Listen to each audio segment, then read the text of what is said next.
So Princess Zelda is one of my favourite characters in gaming. She's beautiful, wise, powerful, and always the damsel. Huh. That's odd. I swore she was more involved in, the Legend of Zelda? That's weird. I swear I said all that before. Oh yeah, this is part 2. I guess I'll continue with the pre-recorded message before we move on soon. What I will be doing in this video is describing Zelda's role within each game and analysing a selection of the series that I have separated into what I will call eras of Princess Zelda. Before we begin, a disclaimer! This is my opinion formed by what I have seen, played, and read. Not all games discussed are ones that I own or played to completion, but I have done my research as thoroughly as possible. If there are any gaps or mistakes, I may eventually make another video addressing them.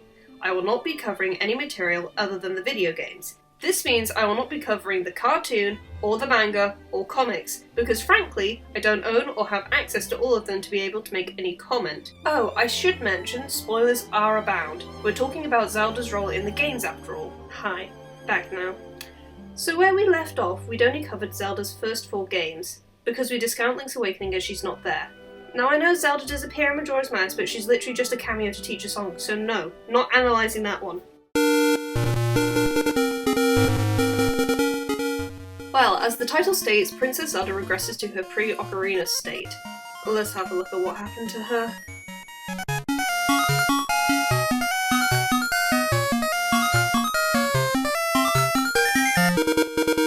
Princess Zelda isn't exactly the main damsel of the Oracle games, as she is only accessed by linking the games via a code. In the separate games, Impa reveals that Zelda sent her to Holodrum and Labrynna to find Din, the Oracle of Seasons, and Nehru, the Oracle of Ages, to bring them back to Hyrule for protection. In the linked version of Seasons, after completing Snake's Remains, the second dungeon, Impa informs Link that Zelda has left Hyrule Castle alone and is travelling to Holodrum. The player finds her being held at sword point by the Great Moglin and his men, who are attempting to rob her. You save her and she reveals that she had a dream where Link was attacked by a shadow and felt compelled to come. She gives Link a ring and is escorted to safety by Impa. In the linked version of Ages, after completing the 3rd dungeon, Moonlit Grotto, Impa informs Link that Zelda was travelling to Lina Village, but witnessed her be kidnapped by Vaya. Impa asks Link to save her since she is a symbol of hope for the world, and if she is gone, then all hope will be lost. Tad dramatic, but okay. You rescue her in the Black Tower in a fashion similar to Donkey Kong, and she gives you a ring. Outside, Zelda explains that she came to Labrynna as she saw a world withering away, filled with sorrow and despair. Zelda implores Link to continue on his quest to defeat Viren and thwart the Twin Rover. Impa takes her to Nehru's house for safety. In the climax of a linked game, when both Viren and General Onyx are defeated, it is revealed that the Twin Rover kidnapped Zelda to sacrifice her, to complete their ritual to resurrect Ganon. They failed to sacrifice Zelda due to Link's interference, so they sacrifice themselves instead, summoning a mindless Ganon. You save Zelda and she gives you a little kiss for your worries.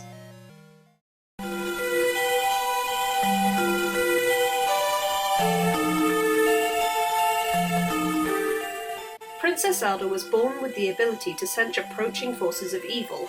Due to this, she is assigned the duty of protecting the Shrine of the Four-Sword. One day, she sensed something was amiss at the shrine. She asked Link, someone she trusted above others, to accompany her so they could investigate. Zelda goes to check on the seal, but is suddenly grabbed by a shadowy figure. The Wind Mage Vati reveals himself, and Zelda demands to be released. Due to her beauty, Vati proclaims that Zelda will become his bride and ascends to the Palace of Winds. Upon the defeat and sealing of Vati, Zelda descends, asleep inside a green bubble. Zelda is surprised by the multiple links and wonders how he could be returned to normal, before the Force Sword naturally reverses its effects on the hero. The two return the sword to the shrine, and the game ends.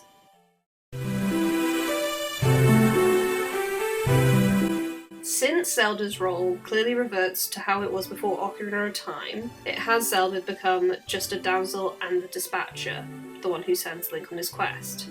It's hard to say which of these Zeldas are better. The Oracle Zelda has some strength in her attempts to plan ahead and thwart the plans of the Twin Rover by relocating the Oracles, in addition to her travelling to different lands unaccompanied. However, despite her strength in travelling alone, it is proven that the princess cannot do as she pleases and must be protected as she lands into trouble upon her arrival. Zelda's role in Four Swords is implied to be important as she is the sole protector of the Four Sword Shrine, yet she is nothing more than a security system. She has no powers and is completely at the mercy of Vati once she is captured. While only being kidnapped once, it is done so for a quite weak reason. Vati desires her for marriage because she's pretty.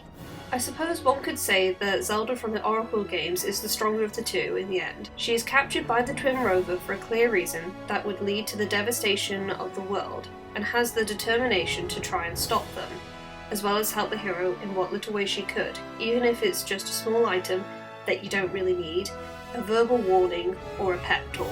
Princess Zelda at this point went through her biggest transformation yet, a transformation that was felt in many games after, in varying degrees.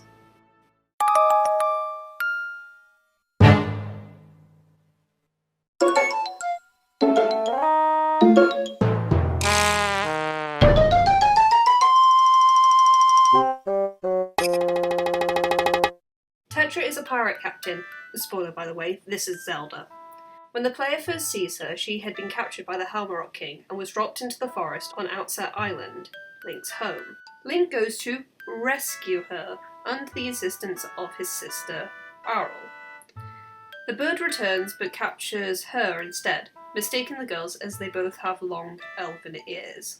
After a chat with a persuasive postman, Tetra allows Link to sail with her crew to the Forsaken Fortress in order to save his sister. As they approach, she catapults Link into the building via a barrel, so her ship isn't shot at. She also sneakily slipped the pirate's charm into Link's pocket, which she uses to communicate with him and drop hints while he is there. We next see Tetra while looking for Jabun and his goddess Pearl. She is found on Windfall Island as she and her crew are ransacking the bomb shop so they can retrieve the treasure hidden behind the wall on Outset Island, which is exactly what we're after. Her crew wish to stay the night, but she refuses, worried that the island could be destroyed, like Great Fish Isle. She's called out on caring more about the island, but Tetra denies it, saying she desires only the treasure. The smallest of the text portrays her actual feelings. She does care. She then catches Link spying on them, and allows him a head start by telling her crew that they can stay for the night. After successfully infiltrating the Forsaken Fortress for the second time, Tetra arrives and agrees to transport Aurel and the other kidnapped girls home, though only Aurel goes free of charge. When Link goes to defeat Ganondorf with a powerless Master Sword, Tetra saves him by distracting Ganondorf with a kick. He grabs her, irritated, but is pleased when his Triforce piece resonates with her necklace, greeting Princess Zelda, utterly confusing Tetra. The kids are saved by the Rito and Valu and are taken to safety. On the King of Red Lions in the sunken Hyrule Castle, Tetra hears a voice come through the charm, and she demands Link take her to the mysterious figure, because how dare they use her stuff. The King of Hyrule reveals himself, and then reveals Tetra's true identity, a descendant of the royal family of his daughter, the new Princess Zelda and the current holder of the Triforce of Wisdom. As her transformation sets in, Tetra, now Zelda, apologizes to Link as it was her that Ganondorf was after.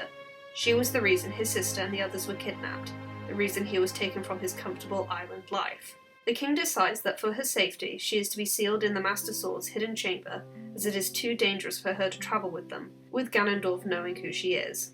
After finding the Wind and Earth Sage's successors and reforming the Triforce of Courage, Link returns to Hyrule. He finds that Zelda has been taken to Ganon's tower. She is found asleep in bed before Puppet Ganon fights Link. At the top of the tower, Zelda is still unconscious. Ganondorf takes hers and Link's Triforce pieces. The king interrupts. Ganondorf is unable to make his wish. Zelda wakes up, calls Ganondorf insane, and hands Link his sword, proclaiming they should leave Hyrule and return home to the ocean.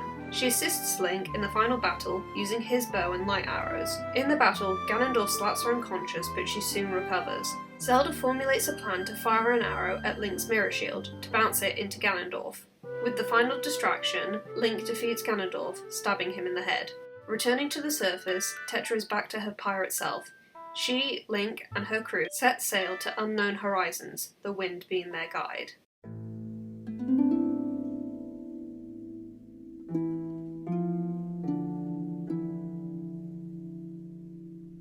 My biggest gripe is that she's called Miss Tetra. She's their captain, so why isn't she Captain Tetra? Because she's a kid? Then don't have a kid as your captain, boys! The weakest part, which is my real gripe, is similar to Ocarina of Time. As soon as Tetra becomes Zelda, she's deemed helpless, and as a result of the king's hubris, what do you know, Zelda is kidnapped. But unlike Ocarina, once she's up and fighting her way out. She helps Link, and that is fantastic. Not to mention, Zelda's disguise is confirmed female this time, showing that she no longer has to pretend to be a man to do what she needs to do. Tetra is a huge change to Zelda. In this case, Princess Zelda is the alter ego of Tetra. We see her in action. She's a figure of authority, she has wisdom in her plans, and it is only when decisions are made for her that she is taken captive. She's a spunky fighter and has a sharp and sassy attitude, which feels refreshing. She still is a caring person, but hides it behind her gruff exterior, showing it only to those who she believes deserves it. This is a Zelda with a clear personality beyond the princess who cares for her kingdom because it's her duty and her home. Tetra, as a character, took what Zelda and Sheik did in Ocarina of Time and added a little polish. So, what happened after Tetra? Please tell me this isn't another Ocarina of Time situation where... I see.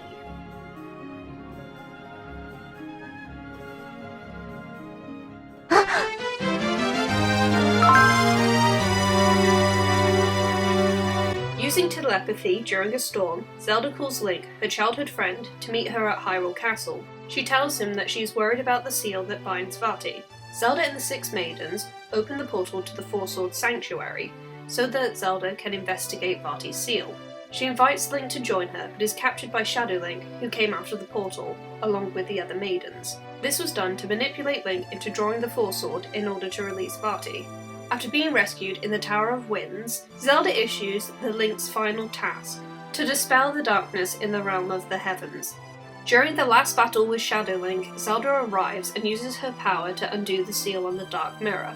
When all copies of Shadow Link are destroyed, Zelda takes the mirror into her possession. She then creates a rainbow bridge, allowing the Links access to the Palace of the Winds, and waits for their return. After Vati's defeat, she and the four Links flee the crumbling palace, with the Links protecting her from monsters. As they near the exit, the floor beneath them collapses and they fall. Zelda recovers first and notices a patch of darkness. She attempts to seal away whatever is there while the Links are unconscious. However, her power isn't enough and she is sealed by Ganon. The Links eventually weaken Ganon enough to free Zelda. She proclaims she will join Link in the fight using her magic and tells him her plan. Initially, Zelda runs around the screen, charging up a ball of light, being protected. Once charged, Zelda unleashes it as it spins around Ganon. The Links fire their arrows into the ball, and Ganon is defeated. Zelda summons the Six Maidens and she commands them to seal Ganon into the Four Sword. The sword is placed back in the sanctuary where Zelda and the maidens erect a magical barrier around it so none may touch the sword again.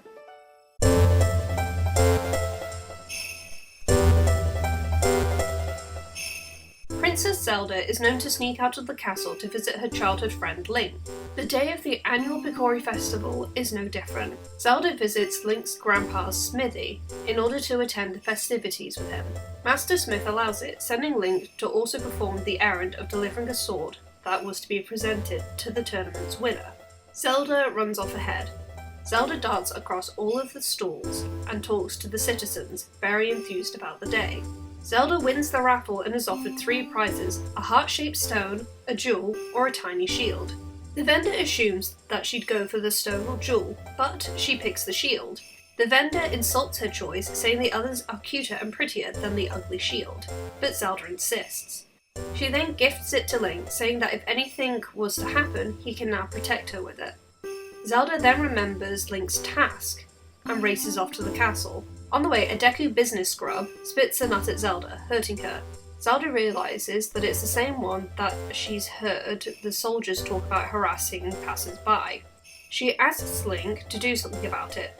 Using his new shield, Link deflects the nuts back at the scrub. Turns out the poor fellow was doing it by accident, but now the princess and Link can progress to the castle. Zelda says she feels sorry for the scrub, but shrugs it off as the nut hurt and he won't be hassling anyone else anymore. At the award ceremony, Vati, the victor of the tournament, opens the bound chest, releasing monsters into Hyrule. Zelda's light magic protects her, She demands Vati to explain himself. Vati, recognising her inherited power, turns her to stone to prevent her from meddling with his plans.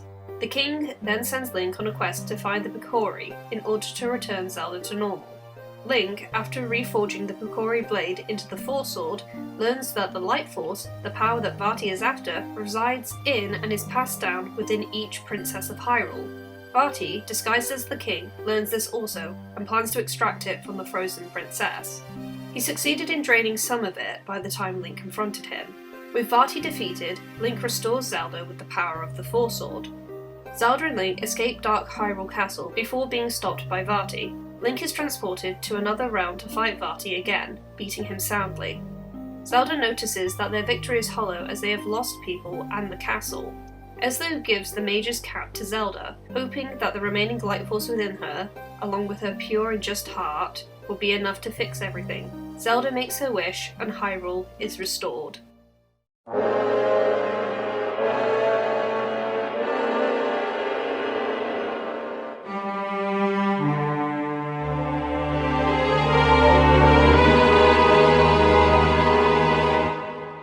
When Zant invades Hyrule and kills many of her soldiers, Zelda is given an ultimatum: to surrender or let her people die. She surrenders and Hyrule falls under the rule of Twilight. Unlike her people, Zelda doesn't turn into a spirit, due to her having the Triforce of Wisdom. She is imprisoned in a tower and mourns for her people's loss. When Link meets her as a wolf, she informs him of how Hyrule came to be this way, before ushering Link and Midna to leave, as the guard was making their rounds. Link and Midna visit the captive princess once more after completing the first 3 dungeons of the game. Zelda gently takes the dying Midna's hand as she requests Zelda help Link.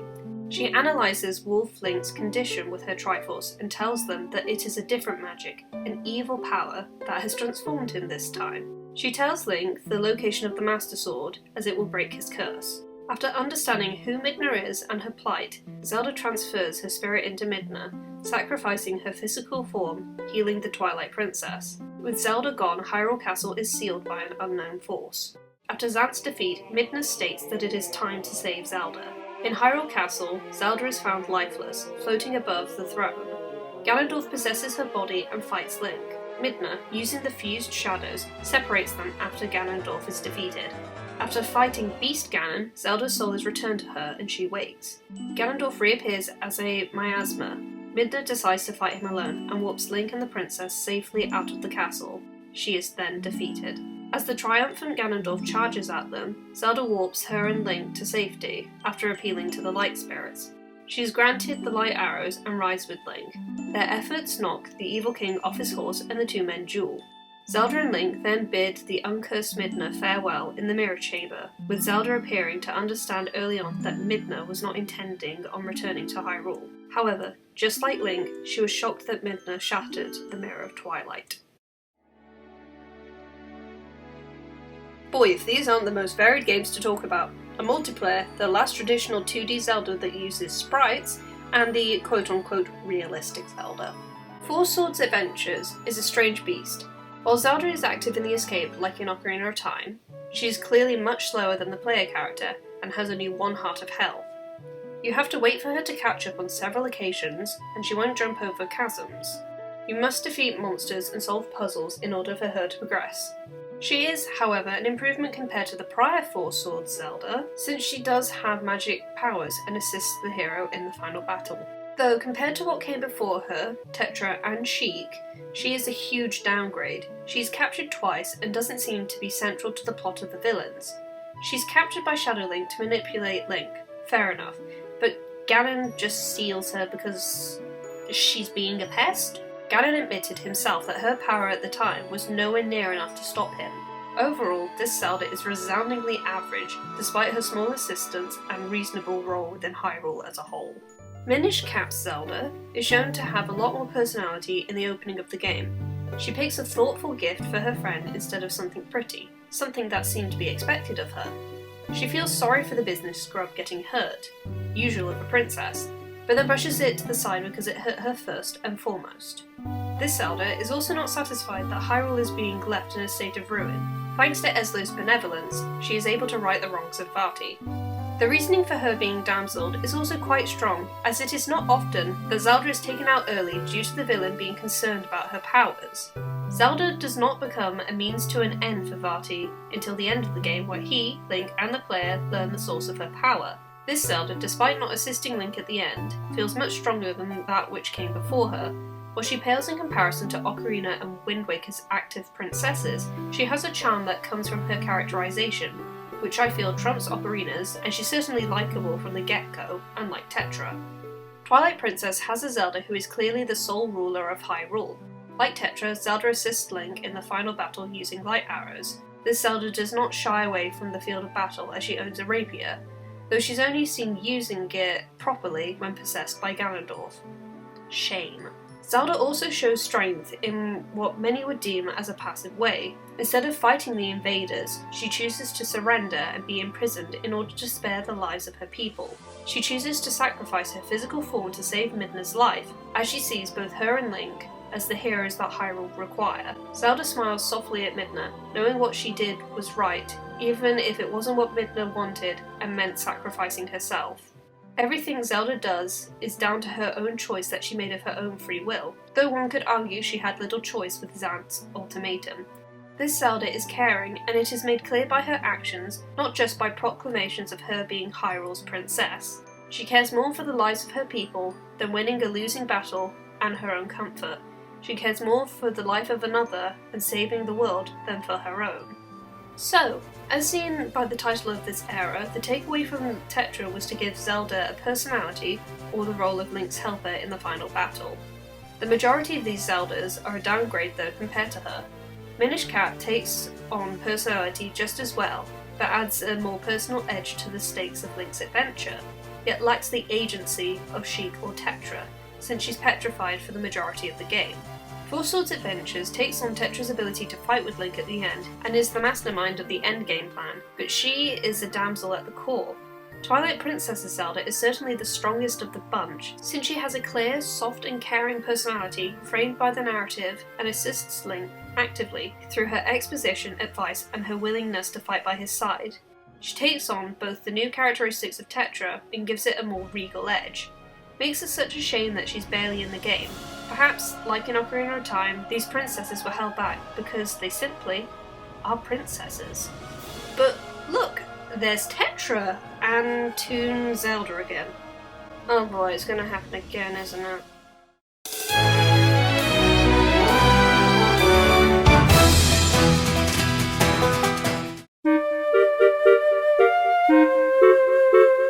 Tetra is annoyed by her crew calling her Princess Zelda since the end of the Wind Waker, as they had no issue calling her Tetra before.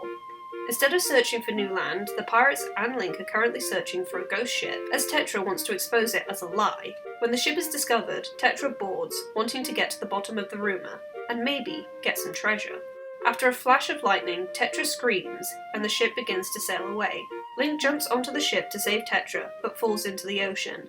He sees a vision of Tetra falling, as her light is consumed by shadow. She calls for him to save her. After the defeat of the Cubus sisters on the ghost ship, Tetra is found turned to stone. She is moved onto Linebeck's ship for the rest of the game, while the team figures out how to defeat Bellum in order to restore her life force.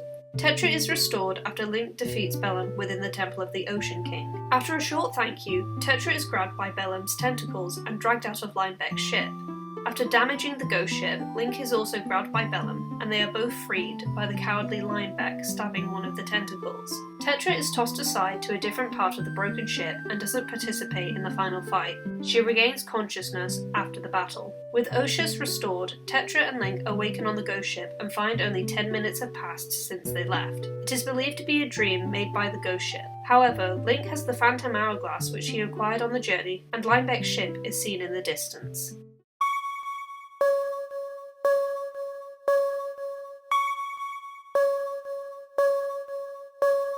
The Zelda in this game is a descendant of Tetra and the sole ruler of Hyrule. Tetra has set up the Kingdom of New Hyrule and was entrusted the Spirit Flute by the Lokomo sage, Anjean, to protect the land. Princess Zelda officiates the ceremony that allows Link to become a royal engineer.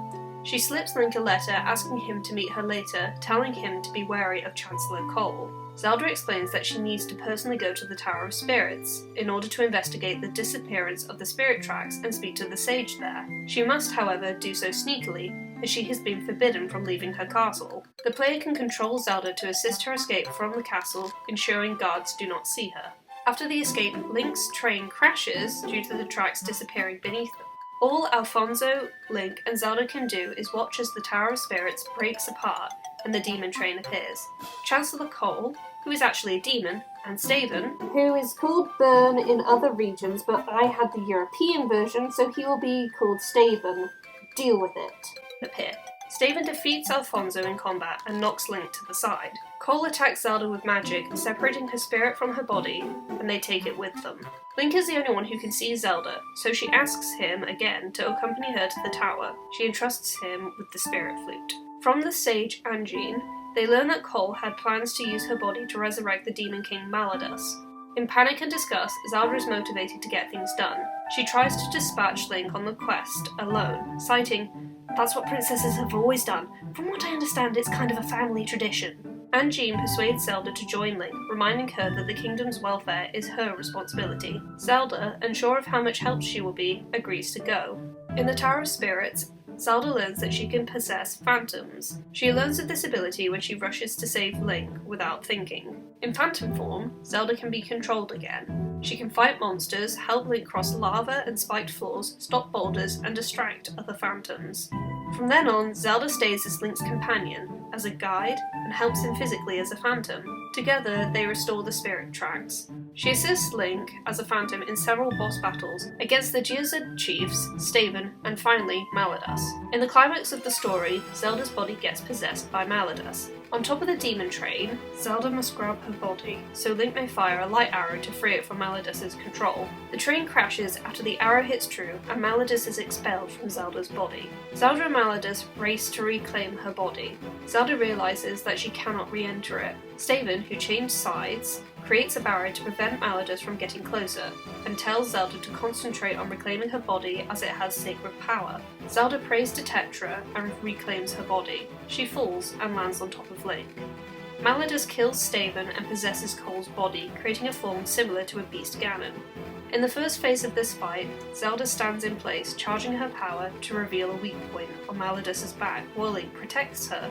Once her power is charged, Link plays the spirit flute as Zelda sings and the weak point is revealed.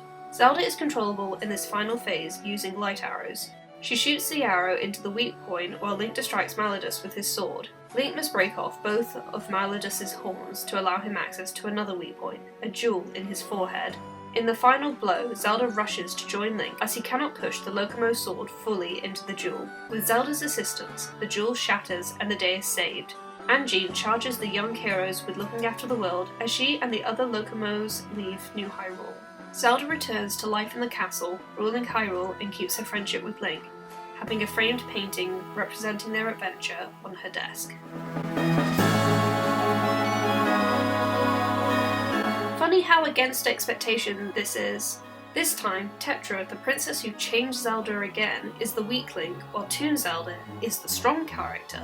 Tetra in Phantom Hourglass takes on a role similar to Zelda in the Minish Cap. She was taken because of how bold and vibrant her soul was, which I guess is a reason, but not a particularly great one. Even after she is revived, Tetra is damseled a second time. If this was a new Princess Zelda, this would not be considered as much of a step back. I think there is a reason why people, like me, are irritated by Tetra's treatment in Phantom Hourglass, as she was such a strong Zelda that got ruined by what was decided to be the needs of the plot. It is ironic how it is now Tetra's own actions that caused her kidnapping, compared to someone making them for her. In a sense, anyone could have filled the role of the damsel in this game. I feel that Link's sister, Aryll, would have been appropriate enough, keeping Tetra there as a supporting character, leaving her at her strengths, not smiling and thanking Link and Co. over and over again. With the underrated choo-choo game, Spirit Tracks, Zelda comes into her own as Link's travelling companion. She has a personality and so many emotions. She cries, she gets horrified, she gets angry, determined. It's amazing to see a Zelda emote so much. Nearly everything in this story revolves around her. She decides that she needs to investigate and chooses Link to assist her. It is her body that is needed for the ritual. Her family heirloom that she gives to the hero plays a large part. She unthinkingly rushed to save Link and learnt her new ability as a spirit. At the start, it is easy to understand why she believed herself useless, considering those who came before her, and by the end of the game, she is willing to risk life and limb to save her country. The main problem, of course, is that she is Damsel before she's able to go on this adventure properly. Poor Zelda. Her weakest trait is that she is deathly afraid of rats, which stops her from doing anything until Link kills them. While a bit of a stereotypically feminine trait, it is endearing overall and stops Zelda from being a complete powerhouse as a phantom, leading to some puzzles in dungeons and boss fights, managing her abilities and her fear. Also, was it just laziness that Tetra's descendant ended up looking exactly like she did when she became Zelda in Wind Waker? It's new Hyrule, and set 100 years after Wind Waker. It's not like they had the DS Toon Zelda model already, as far as we know. You'd think fashion might have changed by then. Regardless, there is no competition here. Zelda from Spirit Tracks is one of the strongest Princess Zeldas created, as she's able to be feminine and in some sense a hero in her own right. So we end this part on a high note. Zelda is Link's companion and has never been better as a character. She's three-dimensional and the story is driven around and by her. Where do we go from here? I guess we'll have to see, but as proven by all that's here, her importance, characterization and power constantly varies. It could be great, it could be nothing special. Subscribble, like and shit, or don't. Whatever. Bye.